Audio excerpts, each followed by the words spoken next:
ನಮಸ್ಕಾರ. ಕನ್ನಡ ಒನ್ನಿಗೆ ಸ್ವಾಗತ. ನಾನು ನಿಮ್ಮ ಭಾಗ್ಯನಾರಾಯಣ ಪೊಗವರಪು. ತಮಿಳುನಾಡಿನಲ್ಲಿ ಸರ್ಕಾರ ರಚನೆ ಸರ್ಕಸ್ ನಡೀತಾ ಇದೆ. ಮೇಲ್ನೋಟಕ್ಕೆ ಎಲ್ಲ ಸುದ್ದಿಗಳನ್ನು ಗಮನಿಸಿದಾಗ, ಸುದ್ದಿವಾಹಿನಿಗಳನ್ನು ನೋಡಿದಾಗ ಅನಿಸುವಂತಹದ್ದು ಟಿವಿಕೆಗೆ ಭರ್ಜರಿ ಜಯ ಸಿಕ್ಬಿಟ್ಟಿದೆ ಅಂತ. ಅವರಿಗೆ ಐತಿಹಾಸಿಕ ಜಯ ಸಿಕ್ಕಿದೆ ನಿಜ, ಆದರೆ ಮೆಜಾರಿಟಿಯಿಂದ 10 ಸೀಟ್ ಕಡಿಮೆ ಇದ್ದಾರೆ, ದೂರದಲ್ಲಿದ್ದಾರೆ. ಹಾಗಾಗಿ ಆ 10 ನಂಬರ್ಗಳನ್ನು ಈಗ ಮ್ಯಾನೇಜ್ ಮಾಡಿಕೊಳ್ಳಬೇಕು.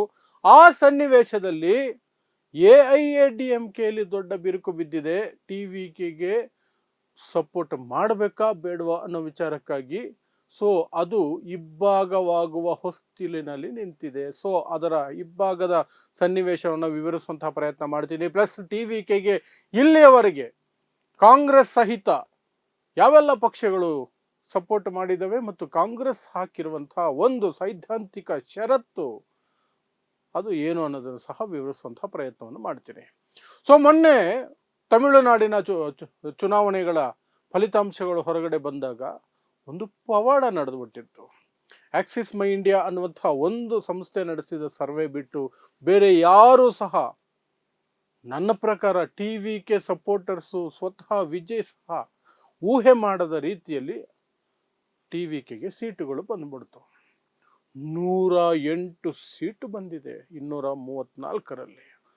ಮ್ಯಾಜಿಕ್ ನಂಬರ್ 118 ಬಂದಿದೆ. ಇನ್ನು 10 ಸೀಟು ಬೇಕು. ಆದರೆ ಆ 10 ಸೀಟ್ ಎಲ್ಲಿಂದ ತಗೊಳ್ಳೋದು ಅನ್ನೋದೇ ದೊಡ್ಡ ಸಮಾಚಾರ. ಯಾಕೆಂದ್ರೆ ಅವರು ಫೈಟ್ ಮಾಡಿದ್ದು ಡಿಎಂಕೆ ಪ್ಲಸ್ ಮೈತ್ರಿ ವಿರುದ್ಧ.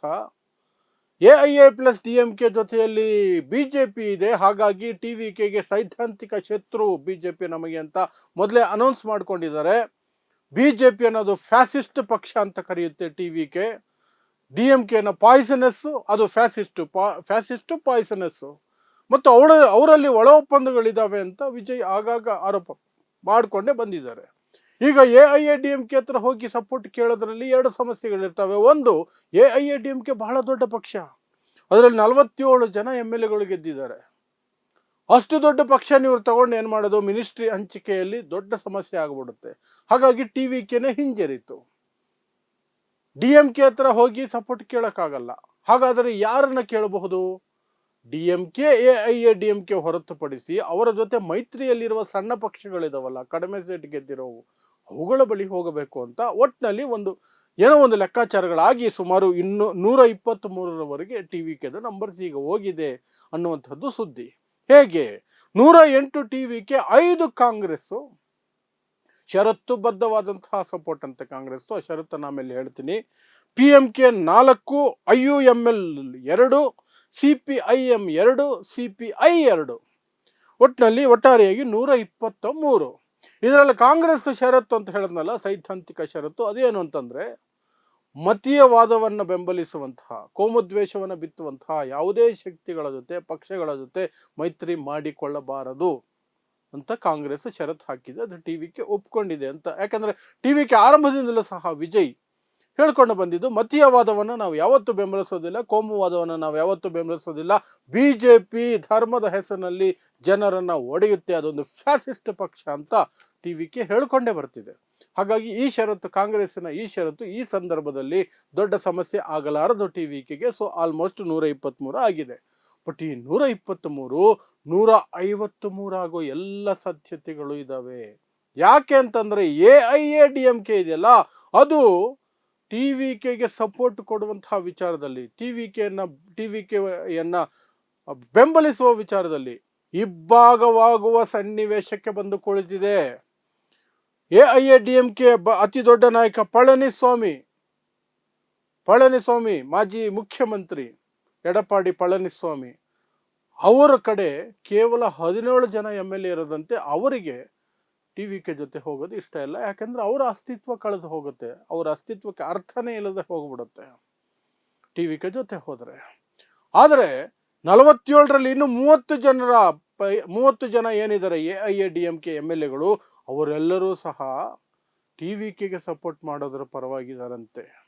ಆ ಮೂಲಕ ಎಡಪ್ಪಾಡಿ ಪಳನಿಸ್ವಾಮಿಗಿಂತ ಹೆಚ್ಚು ಜನ ಷಣ್ಮುಗಂ ಅನ್ನುವಂತಹ ಒಬ್ಬ ನಾಯಕನ ಅಡಿಯಲ್ಲಿ 30 ಜನ MLAಗಳು, ಎಐಎಡಿಎಂಕೆಯಿಂದ ಆಯ್ಕೆಯಾಗಿರುವಂತಹ MLAಗಳು ಟಿವಿಕೆ ಕಡೆ ಹೋಗೋದಕ್ಕೆ ಸಿದ್ಧವಾಗಿ ಕೂತಿದ್ದಾರೆ.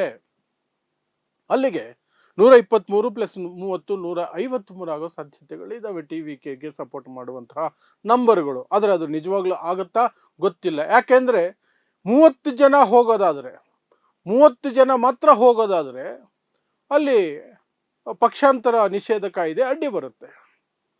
ಯಾಕೆಂದರೆ 2/3 ಜಂಪ್ ಆಗಬೇಕು. ಆದರೆ 2/3 ಅಂದರೆ ಸುಮಾರು 32 MLAಗಳು ಹೋಗಬೇಕಾಗತ್ತೆ. ಅದಕ್ಕಿಂತ ಒಂದೇ ಒಂದು ಕಡಿಮೆ ಆದರೂ ಸಹ ಅಷ್ಟು ಜನ ಡಿಸ್ಕ್ವಾಲಿಫೈ ಆಗೋ ಸಾಧ್ಯತೆಗಳಿರ್ತವೆ.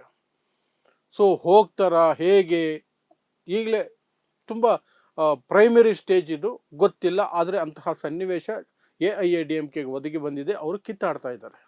ಅರ್ಧ ಜನ TVK ಜೊತೆ ಹೋಗೋಣ ಅಂತಾರೆ, ಅರ್ಧ ಜನ TVKಗೆ ಬೆಂಬಲ ಕೊಡೋಕೆ ಸಾಧ್ಯನೇ ಇಲ್ಲ, ನಾವು ಕೊಡಲ್ಲ ಅಂತ. ಇದರ ನಡುವೆ TVK ಇವರ ಬೆಂಬಲ ತಗೊಳ್ತಾ ಇಲ್ವ ಅನ್ನುವಂಥ ಅನುಮಾನಗಳು ಸಹ ಇದೆ. ನಾನು ಹೇಳ್ದಂಗೆ AIADMK ಆಗಿ TVK ಜೊತೆಗೆ ಬಂದರೆ TVK ತಗೊಳ್ಳೋದು ಡೌಟು. ಯಾಕಂದರೆ ತುಂಬ ದೊಡ್ಡ ಪಕ್ಷ, ಅಷ್ಟು ನಂಬರ್ಗಳನ್ನು ತಗೊಂಡು ಏನು ಮಾಡೋದು, ಮಿನಿಸ್ಟ್ರಿ ಹಂಚಿಕೆಯಲ್ಲೆಲ್ಲ ಸಮಸ್ಯೆ ಆಗುತ್ತೆ ಅಂತ. ಆದರೆ ಅಲ್ಲಿಂದ ಬ್ರೇಕ್ಔಟ್ ಆಗಿ ಒಂದು ಫ್ಯಾಕ್ಷನ್ನು TVK ಜೊತೆ ಮರ್ಜ್ ಆಗಿಬಿಟ್ರೆ ಆಗ TVK ಇವರನ್ನು ಸ್ವೀಕರಿಸುತ್ತೆ. 32 ಜನನು ಬಂದು TVK ಜೊತೆ ಮರ್ಜ್ ಆಗಿ AIADMK TVK ಜೊತೆ ಮರ್ಜ್ ಆಗೋಯ್ತು ಅಂದ್ಬಿಟ್ರೆ, ಅಥವಾ ಅಷ್ಟು ಜನ ನಾಯಕರು ನಾವು ಇವರಿಗೆ ಸಪೋರ್ಟು, ಇವ್ರ ಪಕ್ಷದ MLAಗಳು ಇನ್ಮೇಲೆ ಅಂದ್ಬಿಟ್ರೆ ಮುಗಿದು ಹೋಯ್ತು ಕತೆ. ಯಾರು ಏನೂ ಮಾಡ್ಲಿಕ್ಕೆ ಸಾಧ್ಯ ಇಲ್ಲ. ಬಟ್ ಅಂತಹ ಸನ್ನಿವೇಶ ನಿರ್ಮಾಣ ಆಗತ್ತಾ ಅಂತ. ಆದರೆ ಇದರ ನಡುವೆ ಬರ್ತಿರುವಂತಹ ಸುದ್ದಿ ಏನು ಅಂದರೆ, ಕೇಂದ್ರ ಸರ್ಕಾರ ಮೋದಿ ಅಮಿತ್ ಶಾ AIADMK ಮೇಲೆ, ಎಡಪ್ಪಾಡಿ ಪಳನಿಸ್ವಾಮಿ ಮೇಲೆ ಒತ್ತಡ ಹಾಕ್ತಿದೆಯಂತೆ.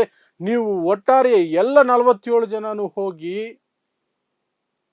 ತಮಿಳು ವೆಟ್ರಿ ಕಳಗಂ ವಿಜಯ್ಗೆ ಸಪೋರ್ಟ್ ಮಾಡಿ ಅಂತ.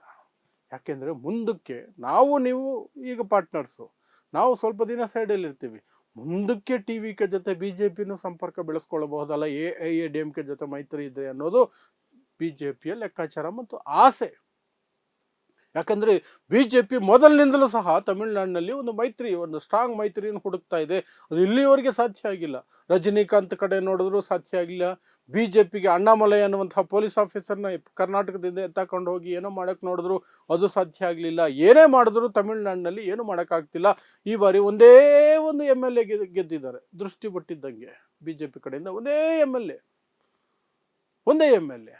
ಸೊ ಅಲ್ಲಿ ಇನ್ರೋಡ್ಸ್ ಮಾಡ್ಕೊಳ್ಳೋಕ್ಕೆ ಆಗ್ತಿಲ್ಲ. TVK ಅಂತ ಪಕ್ಷದ ಜೊತೆ ಟೈಅಪ್ ಮಾಡ್ಕೋಬೇಕು ಅಂತ BJP ಆರಂಭದಿಂದಲೂ ಪ್ರಯತ್ನ ಮಾಡ್ತು. ಬಟ್ TVK ಅದಕ್ಕೆ ಒಪ್ಪಲೇ ಇಲ್ಲ. ಆದರೆ ಒಂದು ಆತಂಕ ಏನು ಅಂದರೆ, ಈ ಕೇಂದ್ರ ಸರ್ಕಾರದ ಮೋದಿ ಮತ್ತು ಅಮಿತ್ ಶಾ ಕೈಯಲ್ಲಿ ಕೆಲವು ಅಸ್ತ್ರಗಳಿದಾವಲ್ಲ, ತನಿಖಾ ಸಂಸ್ಥೆಗಳು, IT, ED, CBI ಎಂಥದ್ದು, ಅವುಗಳನ್ನು ಚೂ ಬಿಡೋ ಸಾಧ್ಯತೆ ಇದೆ. ಯಾಕೆಂದರೆ ವಿಜಯ್ದು IT ಕೇಸುಗಳು ಇದ್ದಾವೆ. 41 ಜನರ ಕಾಲ್ ತುಳಿತದ ಕೇಸು CBIಯಲ್ಲಿದೆ. ಎರಡೂ ಕಡೆನೂ ಕೇಸುಗಳಿದ್ದಾವೆ. ಅದನ್ನ ಅಡ್ಡ ಇಟ್ಕೊಂಡು ಬೇಕಾದ್ರೆ BJP ಗೇಮ್ ಆಡಬಹುದು. BJPಗೆ ಸಪೋರ್ಟ್ ಅಥವಾ BJP ಜೊತೆ ಮೈತ್ರಿಗೆ ವಿಜಯನ್ನ ಬಲವಂತ ಮಾಡಬಹುದು. ಬಟ್ BJP ಜೊತೆ ಮೈತ್ರಿ ಮಾಡಿಕೊಂಡ್ರೆ ವಿಜಯ್ಗೆ ಇದೇ ರೀತಿಯಾದಂತಹ ಜನ ಬೆಂಬಲ ಇರುತ್ತಾ? ಅದು ಕಷ್ಟ. ವೈಪೌಟ್ ಆಗೋ ಸಾಧ್ಯತೆ ಇರುತ್ತೆ. ಗುಡಿಸಿ ಬಿಸಾಕ್ಬಿಡ್ತಾರೆ ತಮಿಳುನಾಡಿನಲ್ಲಿ. ಅದು ದ್ರಾವಿಡ ಮಣ್ಣು, ಅಲ್ಲಿ ಪೆರಿಯಾರ್ ಕ್ರಾಂತಿ ಇಲ್ಲಿಯವರೆಗೂ ಎಫೆಕ್ಟ್ ಅಲ್ಲೇ ಇದೆ. ಮುಂದಕ್ಕೂ ಇರುವಂತಹ ಎಲ್ಲ ಲಕ್ಷಣಗಳು ಕಾಣ್ತಿದ್ದಾವೆ. ಸೊ ಇಷ್ಟೆಲ್ಲ ಗೊಂದಲಗಳಾಗ್ತಿದ್ದಾವೆ. ಒಟ್ಟಿನಲ್ಲಿ ಮುಖ್ಯಮಂತ್ರಿಯಾಗಿ ಪದವಿ ಸ್ವೀಕಾರ ನಾಳೆ ಅನ್ನುವಂತಹ ಸುದ್ದಿ ಬಂದು ಕೆಲವೇ ಹೊತ್ತಲ್ಲಿ ಬಂತು. ರಾಜ್ಯಪಾಲರು 118 ಜನರ ಪತ್ರಗಳನ್ನು ಕೇಳ್ತಿದ್ದಾರೆ ಅಂತ. ಹಾಗಾದರೆ ನಾಳೆ ಮುಖ್ಯಮಂತ್ರಿಯಾಗಿ ಪ್ರಮಾಣ ವಚನ ಇರುತ್ತಾ ಇರಲ್ವಾ ಅನ್ನೋ ಅನುಮಾನಗಳು ಈಗ ಮೂಡ್ತಾ ಇದ್ದಾವೆ. ಒಟ್ಟಿನಲ್ಲಿ ಆ ಪತ್ರಗಳೆಲ್ಲ ಇವತ್ತು ರಾತ್ರಿಗೆ ಸರಿ ಹೋದರೆ ನಾಳೆ ಪ್ರಮಾಣ ವಚನ ಇರುತ್ತೆ. ಇಲ್ಲದೆ ಹೋದರೆ ಕಾಯಬೇಕಾಗುತ್ತೆ. ನಾಳೆ ಏನಾದರೂ ಸಪೋರ್ಟಿಂಗ್ ಪೇಪರ್ಸ್ ಕೊಟ್ಟರೆ ನಾಡಿದ್ದಾಗಬಹುದು. ಹೀಗೆ ತಮಿಳುನಾಡಿನಲ್ಲಿ ಸಂಪೂರ್ಣವಾದಂತಹ ಒಂದು ಪವರ್ ಗೇಮ್ ನಡೀತಾ ಇದೆ. ಆ ಪವರ್ ಗೇಮ್ ನಡುವೆ AIADMK ಇಬ್ಬಾಗ ಆಗುವಂತಹ ಲಕ್ಷಣಗಳು ಕಂಡು ಬರ್ತಾ ಇದ್ದಾವೆ. ಅಷ್ಟೇ. ಇದಿಷ್ಟು ತಮಿಳುನಾಡಿನಿಂದ ಬರ್ತಿರುವಂತಹ ಸುದ್ದಿ. ನೋಡ್ತಾ ಇರಿ ಸಮಾಜಕ್ಕಾಗಿ ಕನ್ನಡ 1 ನ್ಯೂಸ್. ನಮಸ್ಕಾರ.